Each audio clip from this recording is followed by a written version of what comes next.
ज़रा सोच के देखिए कि इसमें क्या मूर्खता है, क्या सही है, क्या नहीं है। कि किसी को सही वक्त रहते ये पता चल चुका था कि उसके साथ कोई हवा लग चुकी है, यानी कोई भूत प्रेत आत्मा वाली बात उसके साथ शुरू हो चुकी है। उसको आसान से कुछ उपाय भी बताए गए, लेकिन उसको घर पे आने के बाद ना तो वो उपाय याद रहते थे, ना करने का मन करता था। घर वाले इसमें उसका साथ दे रहे थे या उनका ही खेल था, पता चलेगा भी। नमस्कार, हर हर महादेव, जय भोलेनाथ। आपका स्वागत है आपके खुद के YouTube चैनल पर। कभी फैक्ट्स, कभी ईश्वर से जुड़े चमत्कार, कभी रोचक पौराणिक कथाएं और कभी तीसरी शक्ति के प्रकोप। आज की कहानी सुनील की है और ये रहने वाले दिल्ली के हैं। कहते हैं कि शुरुआत से मुझे कभी भी इन प्रेत आत्माओं पर, भूत प्रेत पर यकीन नहीं हुआ, लेकिन जब मेरे साथ हुआ और ये बढ़ता चला गया और इस चीज़ में मुझे 7 साल बीत गए, तब यकीन हो गया। यकीन तो भाई साहब 7 घंटों में हो जाता है, आपको 7 साल क्यों लग गए? इसके पीछे एक बड़ी वजह है। सोच कर देखिए कि उतारे के लिए जो इन्हें चीज़ें बताई जाती हैं, जहां बताई जाती हैं वहां तो सब कुछ समझ आता है, कागज पर लिख कर भी लाते थे, लेकिन घर आते आते ये भूल जाते थे। वो कागज में सो जाता था, घर वाले पूछते ही नहीं थे कि जहां तुम गए वहां क्या रहा। शुरुआत में ये सब बड़ा गलतफहमी वाला हिसाब किताब लग रहा था। ऐसा कुछ नहीं होता, ये सब मन से तू बात बोल रहा है।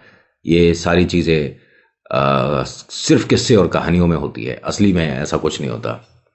देखिए, ऐसा है कि असली में ऐसा होता है नहीं होता, इसके पीछे ना जाओ तो ज़्यादा बेहतर है, क्योंकि अगर बिल्कुल ही इसे नकार दो तो बहुत सारे एग्जाम्पल्स हैं, बहुत सारे, पूरे वर्ल्ड में, नॉट इन इंडिया। बाहर भी आप देखेंगे तो विदेश में भी अलग अलग संस्था है जो कि इस पर रिसर्च करती हैं, काम करती हैं। पैरानॉर्मल ये जो इन्वेस्टिगेशन करते हैं, या जिन्हें लोग बहुत से GH भी कहते हैं, घोस्ट हंटर भी बोलते हैं, तो ये सिर्फ कहानियां नहीं है, वास्तव में ये लोग एग्जिस्ट करते हैं। और अगर वो काम कर रहे हैं इतने समय से, इतने साल से, तो ये प्रेत भी कहीं ना कहीं एग्जिस्ट करते हैं। वो अलग बात है किसी को कैसा अनुभव और किसी को सिर्फ गलतफहमी लगी। होता क्या है कि सुनील, जैसा कि मैंने बताया, कि दिल्ली का रहने वाला है, एक जॉइंट फैमिली में रहता है, और सभी लोग जितने भी हैं घर के, ये कुछ एक दूसरे से बात करना पसंद ही नहीं करते। इनका सबका माहौल ऐसा है कि कभी एक साथ बैठकर खाना नहीं खाया। सबकी थाली सबके कमरों तक पहुंचती है, वो अपने कमरों में खाना खाते हैं। कोई गलती से घर में सामने पड़ गया तो हाय हेलो नमस्ते दुआ सलाम राम राम हो गई, वरना किसी से किसी का कोई मतलब नहीं। ये सोचिए कि ये परिवार इतना प्यारा है कि चाचा ताऊ के बच्चे कौन सी क्लास में पढ़ रहे हैं ये एक दूसरे को नहीं पता। नाम पता है लेकिन सबके, तो आप समझ ही सकते हैं कि आपस में कितना प्यार है। यहां पैसों को लेकर हर दिन कोई ना कोई समस्या चलती रहती है। उसने मेरे 2 रुपए ले लिए, इसने मेरे 3 रुपए देने, उसने मेरा 500, उसने ये, मतलब घर के अंदर ना पॉजिटिव एनर्जी कम और सबके दिलों में नेगेटिव बातें बहुत सारी हैं। तो ऐसी जगह पर अगर कोई हवा आ जाए तो उसे अपने पैर पसारने में देर नहीं लगती है।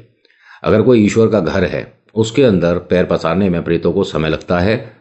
लेकिन हाँ, जहां आपकी ऊर्जा पहले से ही नकारात्मक है, तो इन्हें तो और ज़्यादा बढ़कर काम करने को मौका मिलेगा। होता क्या है कि ये पूरा परिवार अपने किसी कुनबे में शादी में गया था। घर से 3 गाड़ी गई थी। अब सोचिए कितना बड़ा परिवार है, और 3 गाड़ियां अच्छे से भर के, मतलब जैसे छोटे बच्चों को डिक्की में बहुत सारों को एक तरह से एडजस्ट करके सभी लोग शादी में गए थे। जब शादी में ये लौट रहे थे तो मैंने आपको बताया कि लड़के थोड़ा इस बात को ध्यान दें कि हमारा हिसाब किताब ऐसा रहता है कि अगर हमारे को लू जाना है, वॉशरूम जाना है, हमें टॉयलेट जाना है, तो हम जगह नहीं देखते। हम बस कहीं बड़ी सी झाड़ दिख गई, कहीं बड़ी सी गाड़ी दिख गई, किसी बस के पीछे चले गए, अंधेरा हुआ। ये लड़कों के पीछे मानसिकता शुरू से चलती चली आ रही है। लेकिन माताओं बहनों का बहुत बहुत सम्मान, उन्हें इस चीज़ के बारे में काफ़ी हमसे ज़्यादा नॉलेज है कि what to do and what not to do. लेकिन लड़कों का हिसाब किताब ऐसा है नहीं, जहां मौका मिला वहीं कर दिया। लेकिन गलतियां करने के बाद पता पड़ जाता है। इसने जिस जगह टॉयलेट किया, ये जगह बहुत समय से श्रापित रही है। घर वालों ने पहले तो मना किया, लेकिन ये शादी में जब लौट रहे थे तो पहली बार ऐसा माहौल हुआ था कि घर के सभी लोग थोड़े से प्रसन्न थे, थोड़े खुश थे। न जाने क्या ही वक्त रहा होगा, सब लोग बहुत खुश थे। इसने जहां टॉयलेट करा वहां के लोग भी ये मानते हैं कि यह जगह श्रापित थी, और श्रापित है, आज भी है। आसपास के मकान बने हुए हैं लेकिन बीच की जगह छोड़ रखी है। तो एक तरह से कह सकता हूं कि एक खाली बेकार सा प्लॉट था, जहां पर इधर उधर कुछ छोटे छोटे पेड़ उग रहे थे, और आसपास के लोग वहां पर कूड़ा वगैरह फेंक दिया करते थे। साथ साथ लोग जिनके टोटके बेअसर हो जाते तो वो यहाँ पर छोड़ जाया करते थे, फेंक जाया करते थे।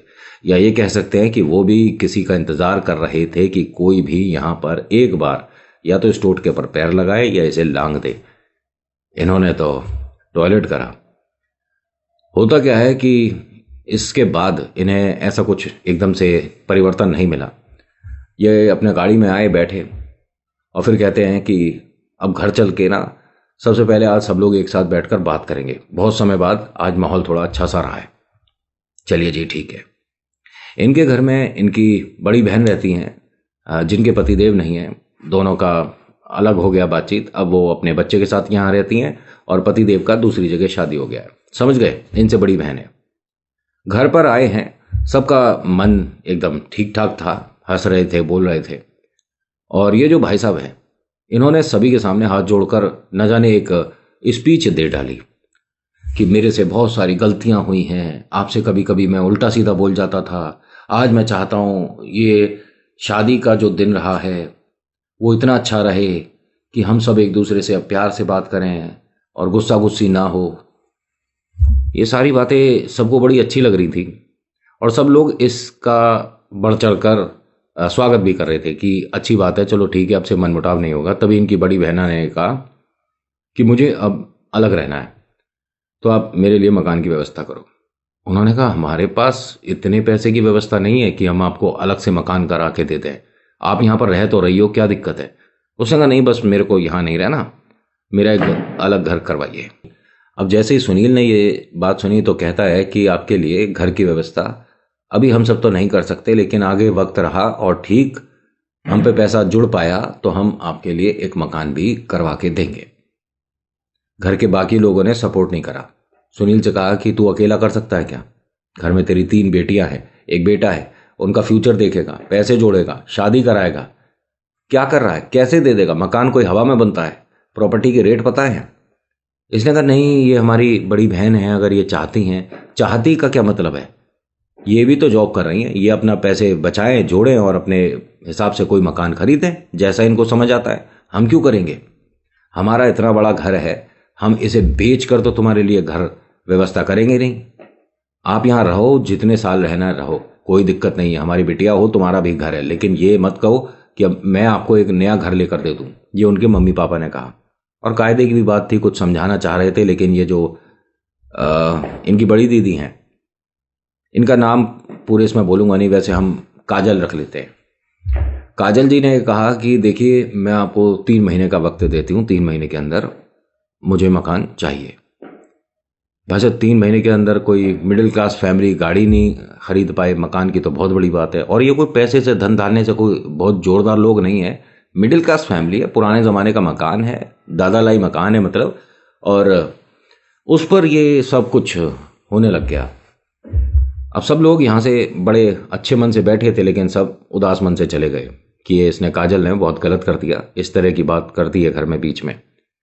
काजल की एक बड़ी बिटिया है, वो करीब 9वीं कक्षा में रही होगी। काजल ये जो पति से अलग हुई हैं, उसके पीछे सबसे बड़ा कारण आप समझ चुके होंगे, टोटके है। काजल के पति ने 3 बार घर पर आकर ये चीज़ें बताई थी कि ये जो करती है वो गलत है।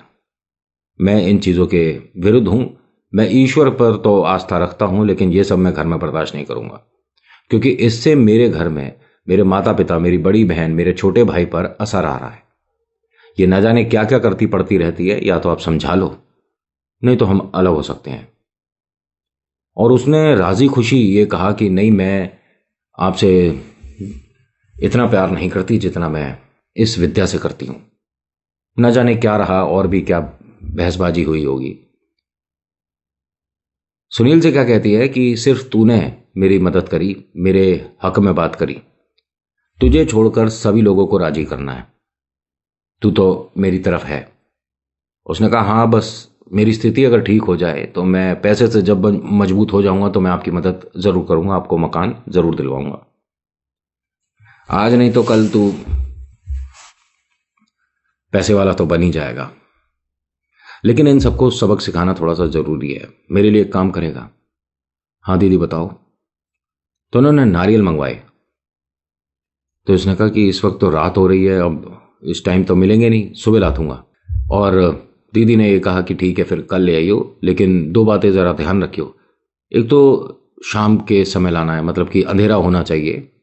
दूसरा, घर में किसी को पता नहीं चलना चाहिए, छुपा कर लाने हैं। इसने कितने नारियल बोले हैं पता है? जितने घर में सदस्य हैं, मतलब बड़े बड़े लोगों को और कुछ लोगों को और गिनकर इसने तकरीबन 17 नारियल मंगाए थे। अब 17 नारियल छुपाकर कोई कैसे ले आएगा? मजाक है? नारियल है कि नींबू है? इसने यही बात बोल दी कि जी 17 नारियल में छुपाकर तो ला नहीं सकता। दीदी ने एक अमाउंट बताई पैसों की, इतने पैसे दूंगी अगर तू 17 नारियल लाते।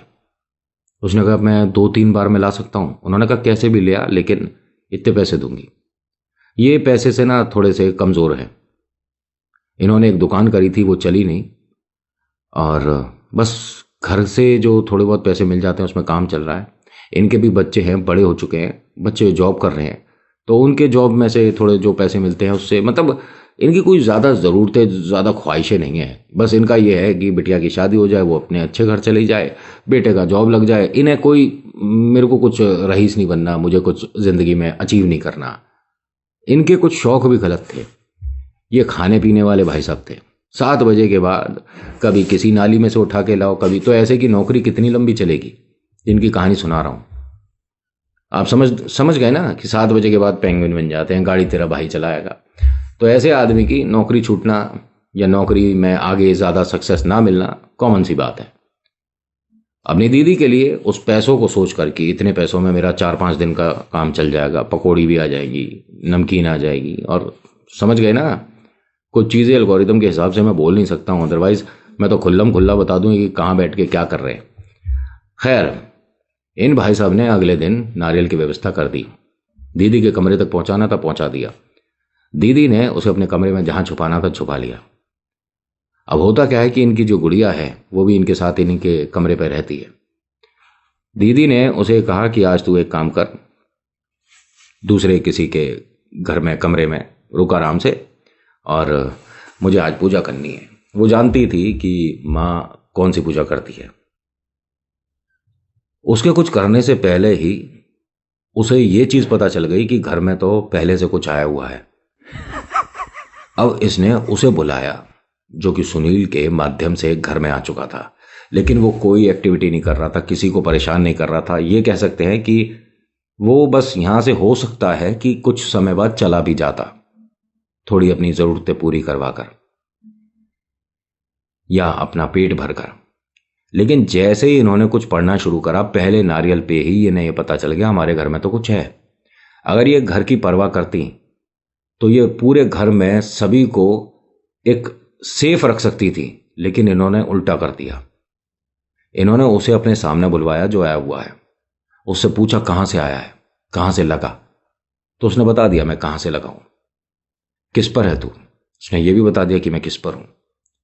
किसी ने तुझे छोड़ा है? उसने मना कर दिया नहीं, मुझे किसी ने नहीं छोड़ा, मैं किसी के खास के लिए नहीं आया। मैं तो इंतजार कर रहा था कि जहां किसी का मुझ पर स्पर्श हुआ या किसी ने एक मैंने वीडियो देखी थी कि आप टोटके पर थूक दो, एक गलतियां मत कर देना, समझ आ गई? थूक दो या टॉयलेट कर देते हैं या उस पर पानी डाल दो, अच्छा ऐसे ऐसे हो जाता होगा, है इससे नॉर्मल हो जाती है चीजें, टोटके काम नहीं करते फिर।